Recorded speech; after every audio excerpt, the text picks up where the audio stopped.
Her cloth moved in steady, practiced circles over the dark wood of the table. In the big, silent house, this was the only sound she was allowed to make. The house was more like a museum than a home. Everything in it was expensive and perfect, but it felt cold and empty, like nobody really lived there. The air always smelled of lemon polish and something else, something like old money and loneliness. Her footsteps echoed on the shiny marble floors, and she always tried to walk softly so the echoes wouldn't get too loud. The silence in the house was a heavy blanket, and it was her job to make sure she didn't disturb it. She was the maid, but she felt more like a caretaker for things, not for people. She dusted paintings that cost more than she would ever make in her entire life.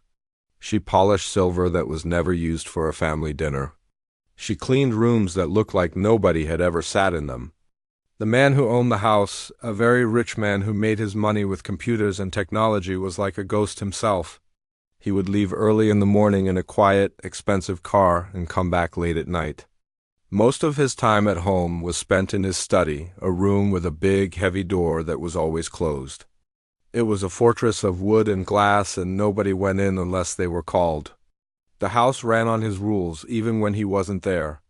The main rule was silence. His son, the young man of the house, was even more of a ghost. He was 16, tall and thin, with a quiet way of moving. He had been blind since an accident when he was a little boy. The maid only saw him in glimpses. She would hear the soft click of his bedroom door closing down the long hallway, or she would see the outline of his face in the window of his room as she worked in the garden. He didn't go to school. Tutors came and went through a side door, their visits as quiet as everything else. His world, it seemed, was the size of his bedroom. The father had made sure his son had everything he could need to learn without seeing books on tape. A special computer that read the words out loud, pages and pages of raised dots called Braille. But to the maid, it all felt like a list of things, not a life. She never heard music from his room, never heard him laughing on the phone with a friend. He was just a presence, a sad, quiet presence in a house that was already too full of quiet. One afternoon, the air in the house was especially still. The sun was slanting through the tall windows of the main living room, making golden rectangles on the floor. Her job for the day was to dust this room, a task that took hours because there were so many little glass objects and shelves to clean. In the middle of the room, like a sleeping beast, sat a grand piano. It was big and black and beautiful, but it was completely covered by a white sheet. It looked like a forgotten secret, a ghost under a blanket. She had been working in the house for 2 years, and she had never seen the sheet lifted. It was just another piece of furniture that was looked at but never touched. She ran her duster along the frame of a tall mirror, and as she looked into the glass, she saw him. The young man was standing by the piano. He had come into the room so quietly that she hadn't heard him. He wasn't slouched like a bored teenager. He was standing straight, his head tilted slightly to one side, as if he was listening to something very far away. His hands, which were usually in his pockets or holding the handle of his cane, were hovering over the covered keys. He wasn't trying to play. His fingers, long and careful, danced just above the keys without touching them, tracing the shapes of the notes he couldn't see. He was imagining the music. On his face was a look of such deep, quiet wanting that it made her chest ache. It was a look of pure hunger, a soul starving for something it had never tasted. He was completely lost in his own world, a world of sound and feeling that no one else in that house seemed to understand. She stood frozen behind the sofa, her duster in her hand, just watching him. She felt like she was seeing something she wasn't supposed to see, something private and precious. In that moment, he wasn't the rich man's blind son. He wasn't a list of conditions and limitations. He was just a boy who loved music. She remembered a dream she once had, a long time ago before life got hard and practical. She had wanted to play the piano, too. She had saved up for lessons for a whole year, but then her mother got sick, and the money went for medicine instead. The dream had faded away, but she never forgot the feeling of wanting it so much. Looking at the young man, she saw that same feeling. She saw her own forgotten dream reflected in his face. He never knew she was there. After a few minutes, he let his hands fall to his sides. He stood there for another moment, his shoulders slumping just a little, as if the weight of the silence had come back to him. Then he turned and walked away, his soft footsteps fading down the hall until the only sound was the hum of the refrigerator in the kitchen. The maid was left alone in the room with the sleeping piano and the golden light. She walked over to it and ran her own hand over the dusty white sheet. It felt smooth and cool. She looked at the space where the young man had stood, and she felt a strange new feeling growing inside her. It was a mix of sadness for him and a spark of an idea for herself. She knew, right then, that she had to do something. She didn't know what or how, but the silence in that house had to be broken. And she had a feeling she knew just where to start. The image of the young man standing before the silent piano stayed with her long after the sun had set and the moon had risen in the dark sky. It was there when she tried to sleep, a ghost in her own small room at the back of the property. She would close her eyes and see his hands hovering in the air, full of a longing so deep it felt like a physical thing. She could almost feel the quiet hunger that came from him, a need for something the big, empty house could not give him. All night, she tossed and turned, the blankets tangled around her legs. Her mind was a battlefield. On one side was the voice of fear, a loud and sensible voice that told her to keep her head down and do her job. The rich man was not a kind man. He was a man of rules, and the biggest rule was to not bother his son, to not interfere.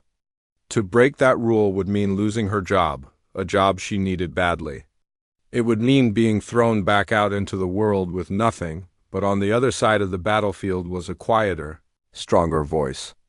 It was the voice of her own forgotten dreams. It reminded her of the girl she used to be, a girl who saved every penny she earned from helping at the local market, not for clothes or sweets, but for piano lessons. She could still remember the feel of the keys under her own small fingers for the very first time, the way a single note could fill a whole room and make her feel like she was a part of something beautiful. That dream had died when life got hard, when her family needed her and there was no room for music, only for work. But the feeling of it, the love for it, had never really left. Looking at the young man, she saw that same love, a tiny spark in the darkness of his world. The fear of losing her job was strong, but the thought of that spark being extinguished by the silence of that house was a pain she couldn't bear. The next morning, she moved through her chores with a new kind of energy, but her heart was beating a little faster than usual. Every creak of the floorboards made her jump.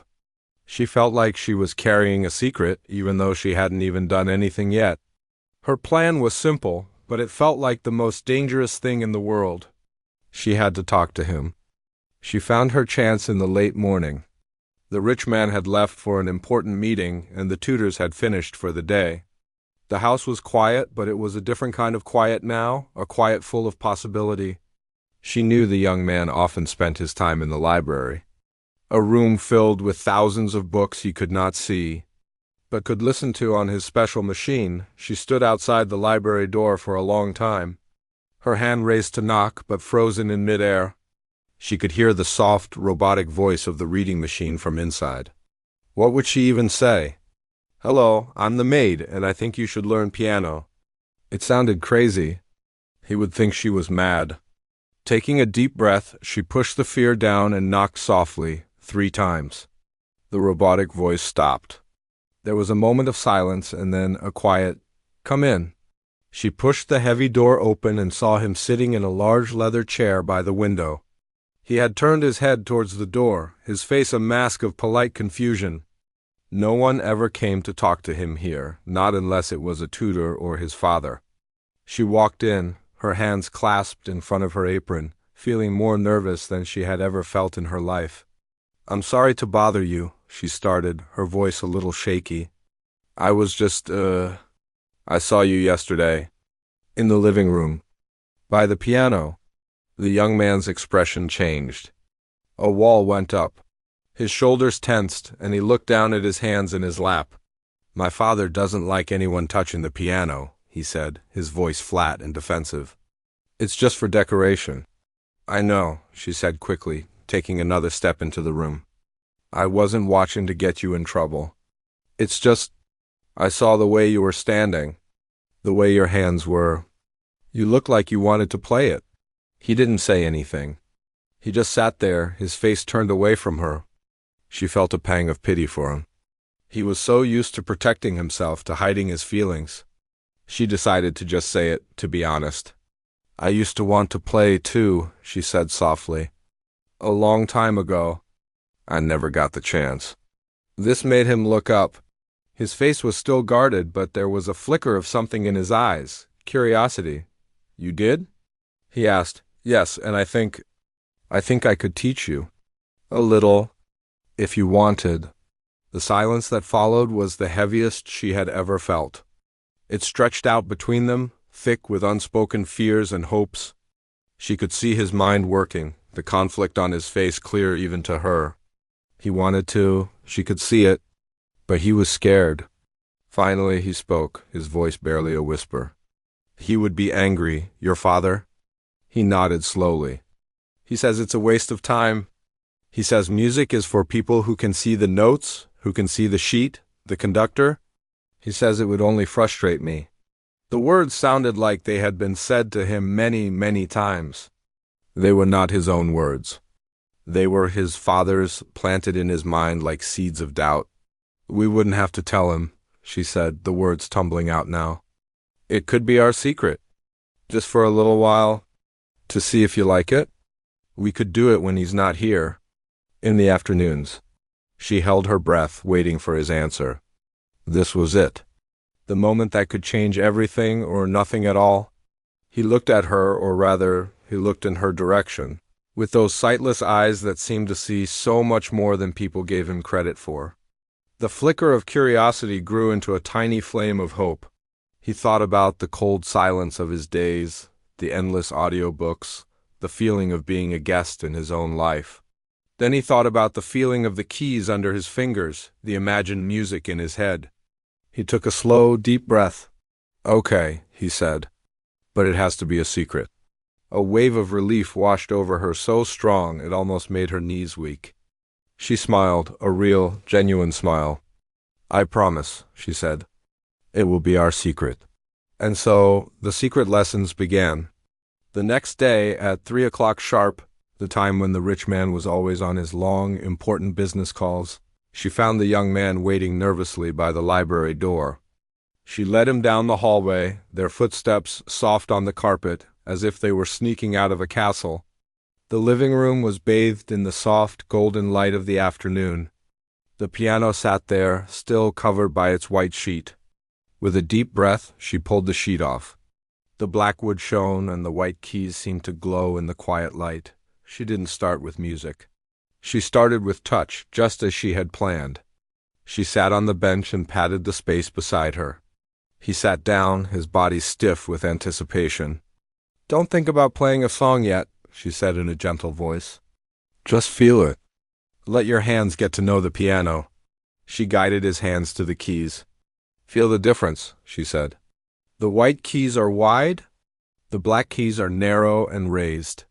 They're in groups of 2 and 3. Can you feel that?" His fingers, which had been so hesitant yesterday, began to explore. He moved slowly, his touch light and sensitive. He felt the pattern of the black keys, the smooth surface of the white ones. A small smile touched his lips. "Yes," he said. "I can feel it." "Good," she said. "Now, press one key." Just one, gently. He chose a white key near the middle. He pressed down. A single, clear note filled the vast, silent room.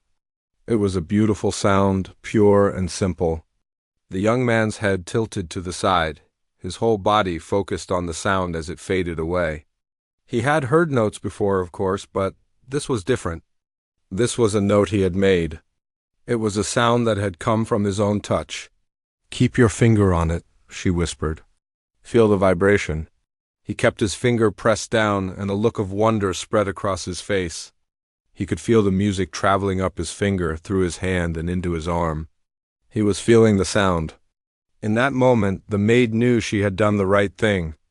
The silence of the house had been broken, not by a loud noise, but by a single, perfect note. And it was the most beautiful sound she had ever heard. The single note hung in the air of the big room, a tiny, perfect sound against the heavy silence. It was a start. From that day on, the house began to change. The silence was still there, but it was no longer an empty silence. It was a waiting silence, a silence that held its breath for 3 o'clock to arrive. The maid and the young man had a secret appointment, a daily meeting that became the most important part of both their days. The moment the rich man's car disappeared down the long driveway, the house would feel different.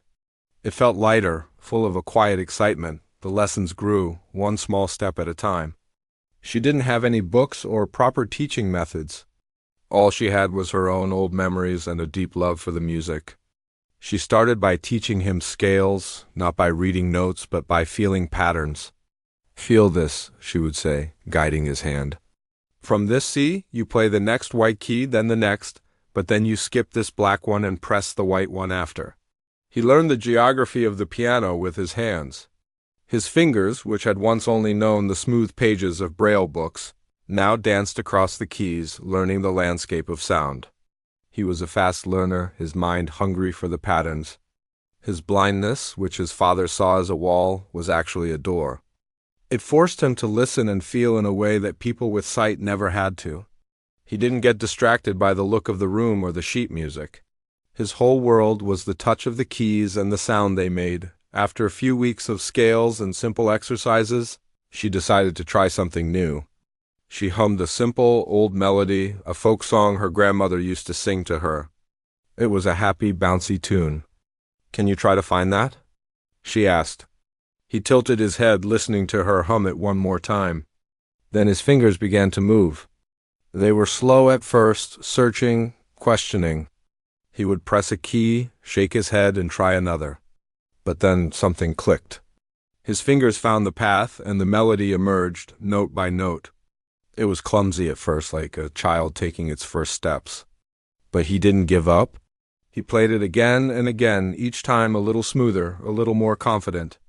Soon, the simple folk song was filling the vast living room, its cheerful tune bouncing off the marble floors and glass windows.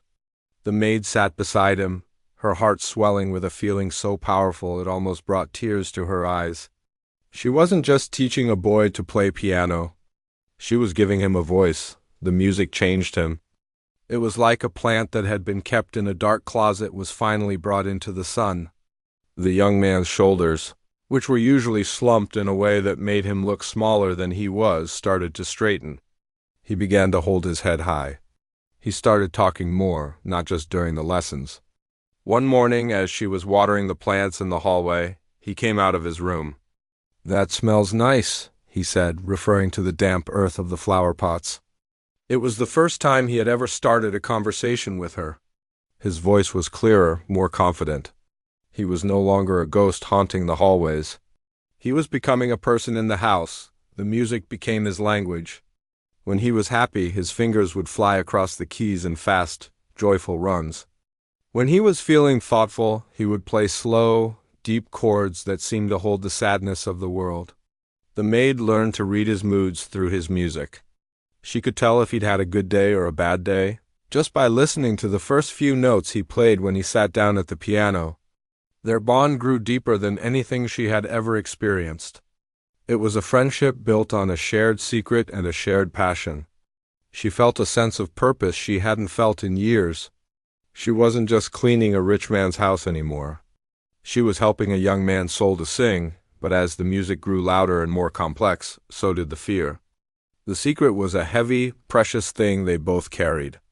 Every creak of the floorboards, every sound of a car passing on the road outside, made them freeze. They lived in a constant state of quiet alertness. She would keep her ears open for the sound of the garage door opening, which would signal the father's early return. He would listen for the heavy footsteps of his father in the study above them. They became experts at stopping in an instant. The moment they heard a suspicious noise, she would quickly pull the white sheet over the keys, and he would stand up and walk away as if he had just been passing through. But the music was getting harder to hide. It was no longer just single notes. It was full songs, with rich harmonies and powerful melodies that filled every corner of the house. One afternoon, they had a very close call. The young man was completely lost in a piece she had taught him, a beautiful and complicated melody by a composer she admired. His eyes were closed, his body swaying slightly with the music. He was playing with a passion that was breathtaking. The maid was watching him, a proud smile on her face, completely absorbed in the moment. Neither of them heard the garage door open. Neither of them heard the front door unlock. It was only when the heavy wooden door to the living room swung open that they were snapped back to reality. Standing in the doorway was the father. Time seemed to stop. The music came to an abrupt, clashing halt as the young man's hands jerked away from the keys. The maid's blood ran cold. Her heart started pounding in her chest so hard she could hear it in her ears. This was it. They were caught. She braced herself for the shouting, for the anger, for the words that would end her job and shatter the young man's newfound spirit. The father just stood there, his briefcase in his hand, his face a mask of complete shock. He looked from the son, who was sitting frozen at the piano, to the maid, who was standing by the window, her face pale with fear. The silence in the room was now a terrifying, heavy thing, full of dread. The father's eyes narrowed. He took a step into the room, his gaze fixed on the piano.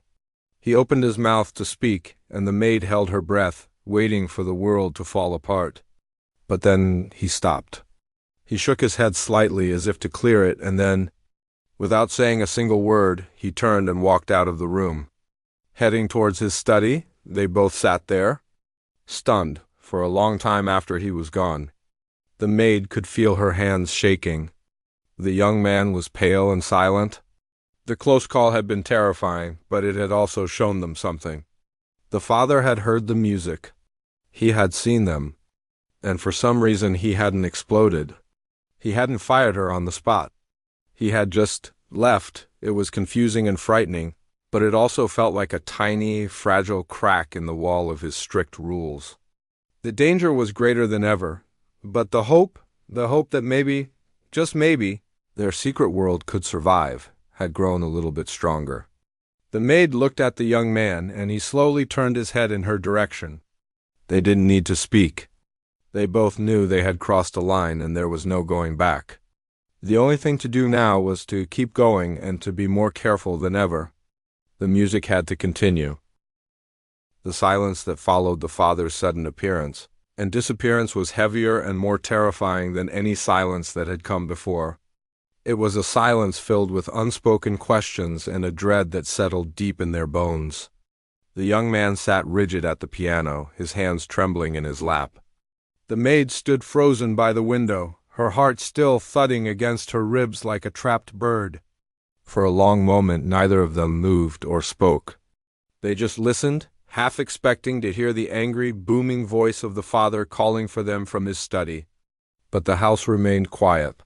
The only sound was the frantic beating of their own hearts. Finally, the young man spoke, his voice a shaky whisper. "He saw us?" "Yes," the maid managed to say, her own voice barely audible. "He saw us.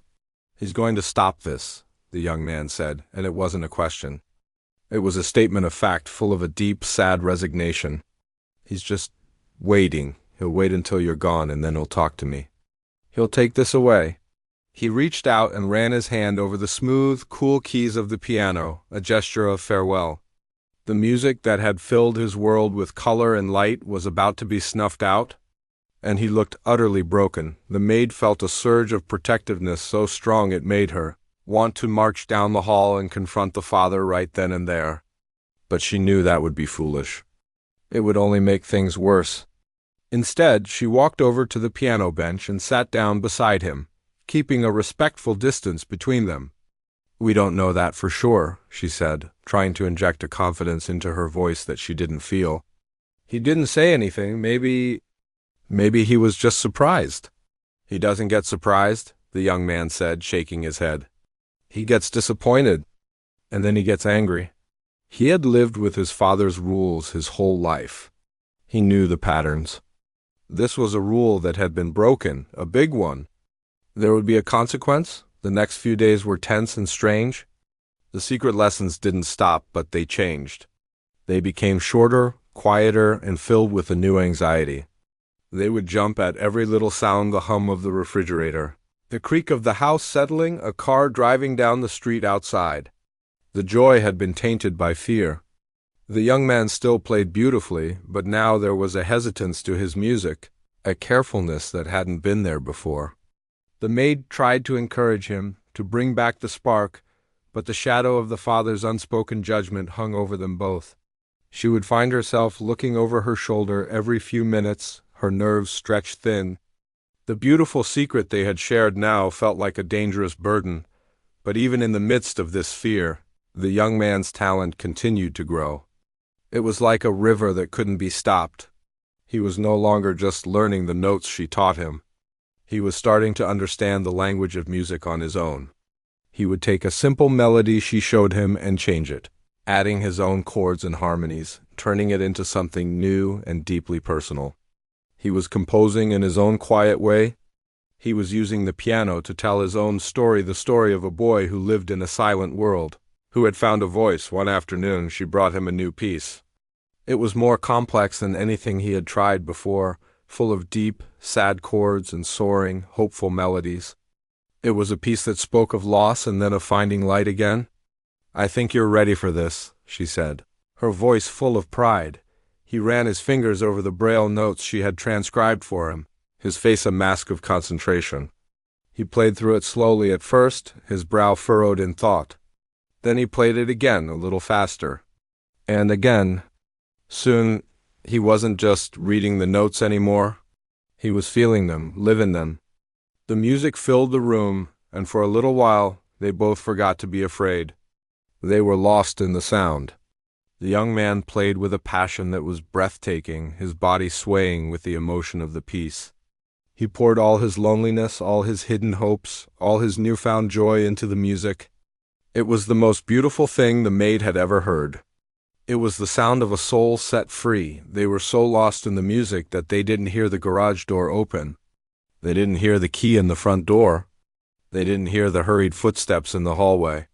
The first thing they knew was the sound of his briefcase hitting the marble floor with a deafening crack. The music stopped abruptly.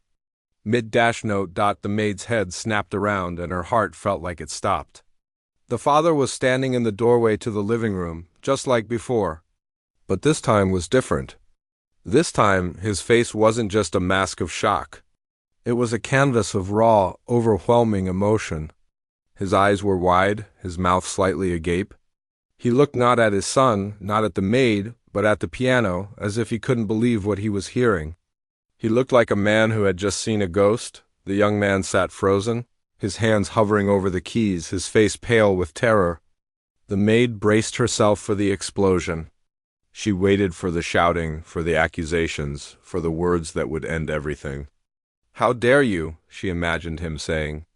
"I told you never to touch this piano. You're both fired. Get out of my house." But the father didn't shout. He didn't move. He just stood there, his chest rising and falling with his breaths. The silence in the room was thick with tension. Then slowly he walked towards them. His steps were slow, almost unsteady, as if he were walking in a dream. He didn't look angry. He looked broken. He stopped a few feet from the piano. His eyes were fixed on his son's hands, still poised over the keys. When he finally spoke, his voice was not a roar of anger. It was a choked, whispered question that hung in the air, more shocking than any shout could have been. "Where?" he asked, his voice cracking with an emotion the maid couldn't name. "Did you learn to play like that?" The question hung in the air, fragile and heavy, like a soap bubble just before it pops. The maid felt a cold knot of fear tighten in her stomach. This was it. This was the moment she had been dreading for months. She opened her mouth to speak, to take the blame, to say it was all her idea, that she had led the young man astray. But the words wouldn't come. Her throat was dry and tight. The young man sat frozen, his hands still hovering over the keys as if they had been turned to stone. He looked small and terrified, a boy caught in the act of doing something wonderful, but expecting to be punished for it. Before the maid could find her voice, the father took a slow, unsteady step forward. He wasn't looking at her. His eyes were fixed on the piano, on the polished black wood and the white keys that had just produced such a powerful sound. He moved like a man in a trance, his usual rigid control completely gone. He walked to the piano bench and sank down onto it, not with his usual commanding presence, but with the heavy weight of a man who had carried a burden for far too long. He didn't sit next to his son. He just sat at the end of the bench, staring at the keys as if they held a secret he had long forgotten. The maid watched, her fear slowly being replaced by a deep, confusing sense of pity. The man looked broken. His shoulders, which were always so straight and proud, were now slumped. He ran a hand over his face, and when he lowered it, his expression was one of raw, naked grief. It was a look so personal and so painful that the maid felt like she was intruding on a private moment. "This piano," he began, his voice a low, rough whisper. "It was my wife's." The young man turned his head towards his father, his own fear momentarily forgotten. The maid felt a gasp catch in her throat. The late wife was a subject that was never, ever mentioned in the house. She was a ghost, a beautiful, sad memory that was locked away along with all the other things that made the house feel so cold. "She was a musician," the father continued, his voice thick with unshed tears. "A real one. Not like someone who plays for fun. She was born to play. This piano was her soul. When she played, the whole world would stop and listen. People would come from all over just to hear her. She could make this piano sing, cry, laugh. She could make it do anything." He reached out a trembling hand and let his fingers rest on the keys, not pressing them down, just touching them as if he were trying to feel a leftover trace of her. "After she was gone, I couldn't stand it. The silence in this house was already so loud, but the sound of this piano, it was worse. It was a constant reminder of what I had lost. Every note was a memory. Every song was a ghost." He finally looked up, but not at his son. He looked at the maid, and his eyes were filled with a pain so deep it took her breath away. "I thought I was protecting him," he said, his voice cracking. "My son, he lost his sight and then he lost his mother. I thought the world had already been too cruel to him. I thought music, her music, would just be another thing he couldn't have, another door that was closed to him. I thought it would be a cruel joke to let him love something so beautiful that was tied to a world of stages and bright lights he could never see. I thought I was saving him from more heartache." The maid suddenly understood everything. The strict rules, the silence, the overprotective nature. It wasn't cruelty. It was a twisted, misguided act of love, born from a grief so powerful it had blinded him more than his son had ever been. He had built a cage of silence around his son, thinking he was keeping him safe, but all he had done was isolate him. The father's gaze shifted from the maid to his son. The anger the maid had been expecting was not there. There was no disappointment, only a profound, aching regret. "I never asked you," he said to his son, his voice softer now. "I never asked you what you wanted. I just decided for you. I was so busy trying to protect you from my own pain that I didn't see." "I didn't see you?" He looked back at the maid, and a single tear escaped and traced a path down his cheek. He didn't wipe it away. "You didn't break the rules in this house," he said, his voice full of a gratitude so sincere it made the maid's own eyes well up. "You broke the silence in my heart. You gave him a gift that I was too foolish, too scared to give him. You gave him his mother's voice. Thank you." The words hung in the air, washing away months of fear and tension. The maid felt a wave of relief so powerful it almost made her knees weak. She wasn't going to lose her job. More importantly, she hadn't caused trouble for the young man. She had done something good. The father turned his full attention to his son, his expression now one of hopeful pleading. "Son," he said, his voice gentle, would you play for me? Play that beautiful piece again. The one you were just playing, please?" The young man, who had been listening in stunned silence, slowly nodded.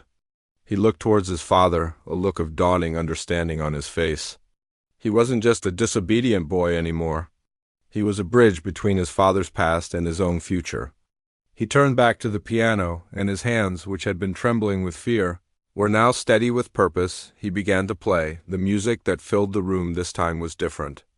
It was the same beautiful, complex melody, but now it was filled with a new meaning. It was no longer a secret rebellion. It was a conversation. It was a son telling his father that he understood.